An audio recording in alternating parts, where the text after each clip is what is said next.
to know what are institutional imbalances and how to identify institutional imbalances? Yes.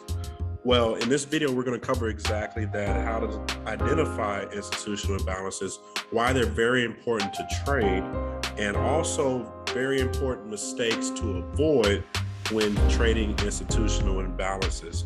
So if you're looking to trade institutional imbalances, you're in the correct place.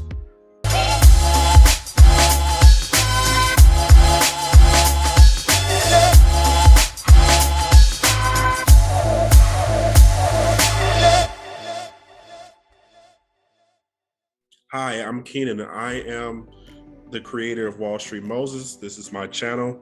And in this channel, we are dedicated to helping you understand how to trade, helping you understand how to trade smart money concepts, institutional concepts within the markets. If you're looking to know how to trade Forex, crypto, commodities, indexes, then you're in the right place. Please be sure to like and subscribe. So getting right into it, what are institutional imbalances? Well, to put it in a very short term, institutional imbalances are just like our price gaps. And what that means is if you have institutional imbalances, what happens is price has moved in one direction without any retest or balance. One thing to remember in the market is that the market is like a check and balance book, just like in your checkbook or with the bank account or in accounting.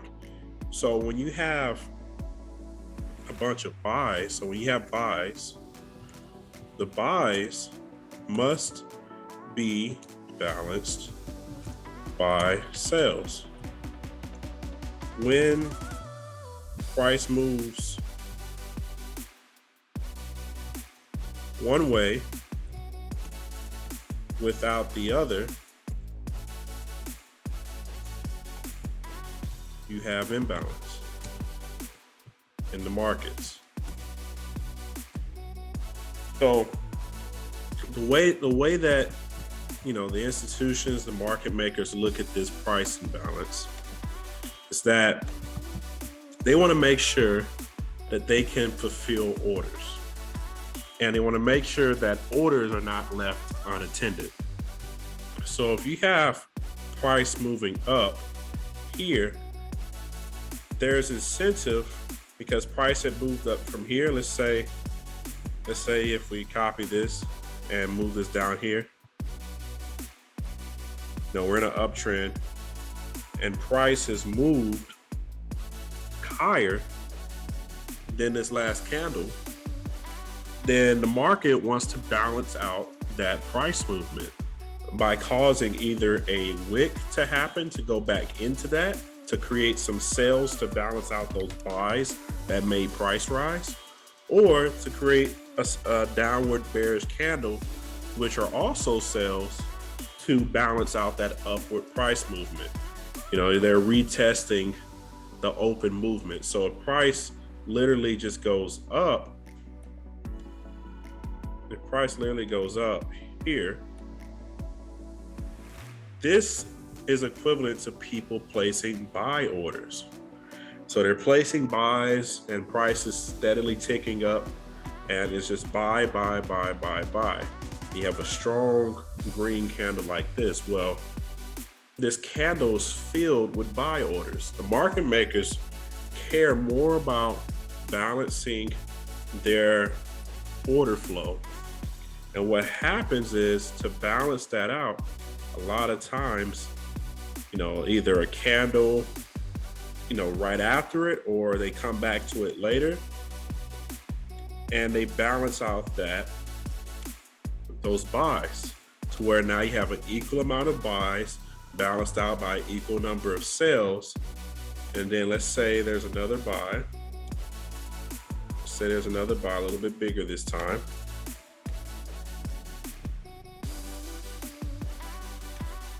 They're going to balance it out with sales. So let's say here, because if you look at here, This buy ended here, this sell balanced out this entire candle. But now you have this opening in price, this movement in price. So what the market makers would like to do, and they don't have, it doesn't have to be a whole candle that does this, but they just want the orders to go down to capture those buys, to capture what was the movement in the market. So now you have this balanced here. So now the price is balanced again, and this process continues over and over again. So when you have a place in the market where the price just goes up and continues to go up, then you have what's called imbalance, because price didn't go back down to balance out that price action. Now you have this entire area here, let's make this white, this entire area here of upward price movement that didn't have any sort of retest or balance to it. So in this example below, you're in an uptrend, price goes up, there's some rebalancing that happens, but then price continues to go up and it tries to rebalance, but it doesn't rebalance the entire way, and price goes up again. So what happens is you have from here to where this wick is, you have imbalance. So you have open buy orders or unbalanced buy orders in the market. And they may take a few candles, they may take a few days, time doesn't really matter with market makers as long as the objective is complete. And the objective is keeping the market balanced and capturing liquidity. And if you want to know what liquidity is, how that really works in the market, I'm going to put a video in the description and in the card above, so it can show you what liquidity is, because that's a separate lesson. But for the imbalance, price literally is left this area unattended. So what the market makers do is they either climb down here and do like a bunch of candles to get back down there, or news may happen, ironically, and you have something like this happen where either you have a full candle, or they may go as far as just to wick that area. So if they go here, they may just wick that area and go down into it before continuing up.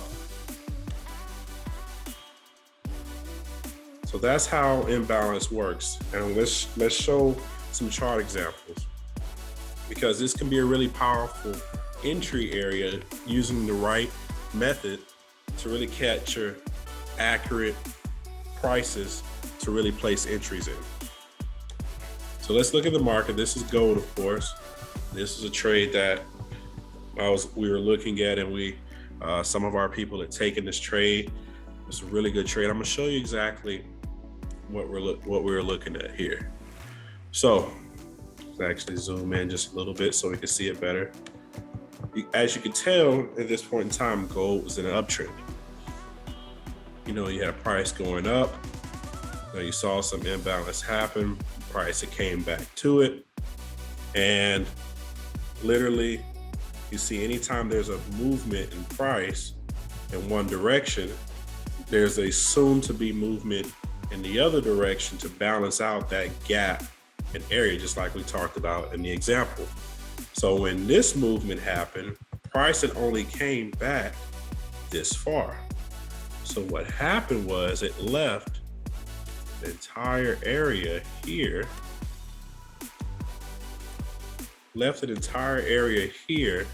that was unattended to, unbalanced. The price continued to make its movements, balancing out price on the way up, but this remained in imbalance. So what happened was price, once it made its move, started making its move down, this became a magnet for price to bounce off of. And price, what literally happened is news happened, and price went right down into that imbalance. And as you can see, it rejected off of that area. And anybody who placed the trade in that imbalance is in a very good, profitable position at the moment. And as you can see, there's current imbalance above where this candle is. So odds are price is going to balance out this gap, this imbalance gap in this present moment in time. So when you have these areas in price, these areas are magnetized areas. So what I like to do is identify these areas when I'm going into the market and maybe use other confirmations when price gets into that area. Maybe rejection, maybe it's a Fibonacci area that gets bounced off of, or an indicator crossover after it hit that area, and that would be your confirmation for a trade. So I hope that helps you when it comes to imbalance. When it comes to a couple of things to avoid when it comes to imbalance, let's move into a different market. I could probably find some examples pretty quickly. So we can go here. Let's get a bigger time frame. All right, perfect. So a bigger time frame here. So we have a 12-hour time frame. Here's what's happened here. So in this present moment, if we focus on this area here, focus on that area there, you see that you have a bullish candle followed by a bearish candle. You have this wick here, which represents upward price movement, and then price came down to balance that. Now let's go ahead and replay this real quick so you can see. So as you can see from the 12-hour perspective, this looks like a balanced market, and there's not much more to see at this present moment in time. But if we go down to the 4-hour, you can see that now, since we've broken up the time zones in the time frame, you can see that there's a different story in this area. That price in these candles, they balanced out up to here. So you see this downward movement, and it was balanced out by this upward movement. And then we got down to this area here, and this downward movement happened. There was a gap in price because this was already previous balance. This up move was balancing this down move. So when this down move happened again, this up move is not balancing this down move because it already balanced this. This up move is not balancing this down move because it already balanced this down move. So it can't balance two things. So price moves down without any sort of balance, creating this zone here, from here down to there, where this price has now came back up, balanced some of it since then. So if we stretch that out and replay, you'll notice that price wants to balance this area out. So we'll play it a little bit. Price moves away from it, but eventually it'll come back to it. Like I said, the market makers, they'll take their time, but they're going to hit it. So there. So you have a little bit of it hit right there. So if we adjust to the new price movement, you could have probably had an entry there, which would be a good entry because you don't have to have all of the imbalance hit to find good entry points. Sometimes I like to go to half of the imbalance as an entry point, but since that happened, you have to readjust the imbalance because now part of that imbalance has been balanced. So if we continue to play, see what happens. So you have that move happen off of that partial balance. That would have been a good trade there. But now the market wants to come back to that imbalance. And there, right to the pip, it hits that imbalance. Right to the pip, it hits that imbalance because the market makers don't leave money on the table. And when the market makers see that there's money on the table, they're going to come back and take it. But you can use this to your advantage to find accurate trades. So right after that has been balanced, it has a straight movement back down. That would have been a great trade. Let's say we took that trade just as an example of our short position here. Just as an example, let's say we took it right when it touched the top of the imbalance, and your stop loss would have been that last high, which would have been here above that last high. It had a 15 pip stop loss, and then price goes down 40 pips, and you have an almost 3-to-1 trade right there, just using proper risk management and accurate entry points. So you would have had a great area to trade, and you would be still in that trade, possibly, or partially in that trade, because you had your take profit hit, and you would have had a great trade.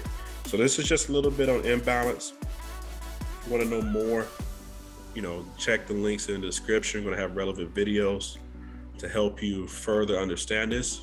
But being able to identify these things, being able to know that, hey, I may see that it's balanced on one time frame, but maybe in another time frame, it could be hiding a different story. Just like in this example, you'll find great entries. Had you just went based off the 12-hour,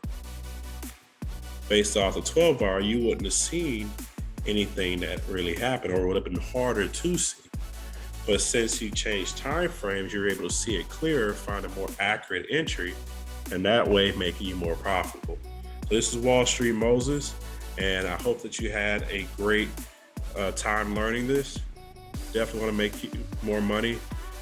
Like, subscribe, comment what you learned most in this video, and I'll see you in the next one.